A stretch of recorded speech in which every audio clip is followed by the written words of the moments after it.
Тази кана е на 2500 години и е направена от щраусово яйце. Кана от щраусово яйце, 6-4 век, преди Христа, североизточна България.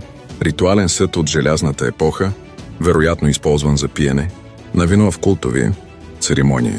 Произход: източното крайбрежие на Средиземно море и Никия. Местните гети са го получили като луксозен дар за благородник.